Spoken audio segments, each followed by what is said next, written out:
হুজুর গো আমার বাবার জানাজা পইরো না। তখন ইমাম সাহেব বলবেন তাহলে কি করব? তুমি বলবো আমার বাবাকে জিন্দা করে দাও। যদি কি বা কয় সেখানে আমি তোমার সঙ্গে খাড়া হয়ে থাকবো, চিন্তা কইরো না। পাবা না? নাই কয় পাইমু।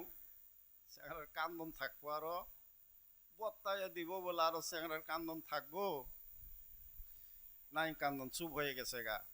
ইমাম সাহেব আইসে, আয়া তো ওইখানে খাড়া থেকে ডাক মারছে, বাবারা লাইন হয়ে যাও, জানাজা পড়ি লাশ আসছেন। ওই ছেলে দৌড় পাইরা যায়, কয় হুজুর আমার বাবার জানাজা পড়েন না। কয় কি করবো? কয় বত্তায় দেন। কয় তোমার এই বুদ্ধি কেরা শিখিয়া দিল? কয় এই ছেলেরা দিছে। কয় বাবা তুমি এই বুদ্ধি কেন দিলা? কয় বাবা লাশটা বত্তিব। কয় বেটা মরে গেলে মানুষ কি আরো বত্তে? কয় বাবা না বত্তিলেও এই লাশটা বত্তিব। কয় বাবা রে তুমি কি কথা কও? কয় না বাবা লাশটা বত্তিব।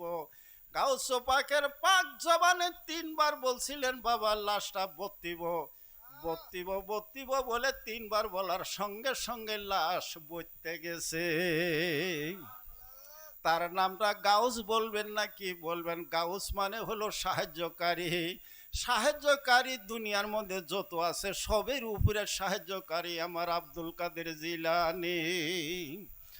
ওই আব্দুল কাদের জিলানী শাহেন সাহেব বগদাদি রাদিয়াল্লাহু তাআলা আনহুর সিলসিলার মধ্যে যারা থাকবে, গাউসে পাক বলছেন আমার আব্দুল কাদের জিলানীর তরিকা কাদিরিয়া।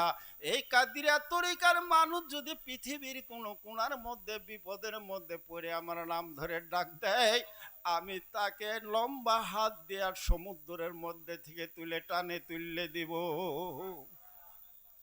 তো আমার বন্ধুগণ, আমরা যেন আব্দুল কাদের জিলানী রাদিয়াল্লাহু তাআলা আনহুকে ভুলিয়া যাই না।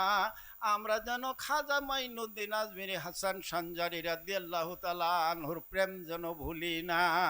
আমরা রাঙ্গামাটি সাইদুর রহমান আউলিয়া রহমতুল্লাহর প্রেম যেন আমরা ভুলি না।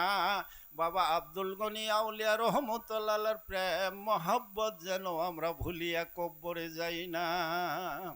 প্রেম মহাব্বত অন্তরে রাখার জন্য আল্লাহ তাআলা যেন সবাইকে তৌফিক দান করেন। সবাই বলুন আমিন। আল্লাহুম্মা সাল্লি আলা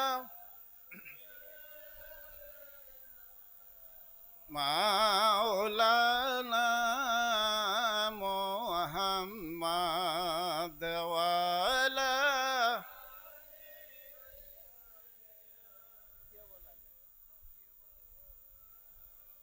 শেষ দিছি এখন। বাবারা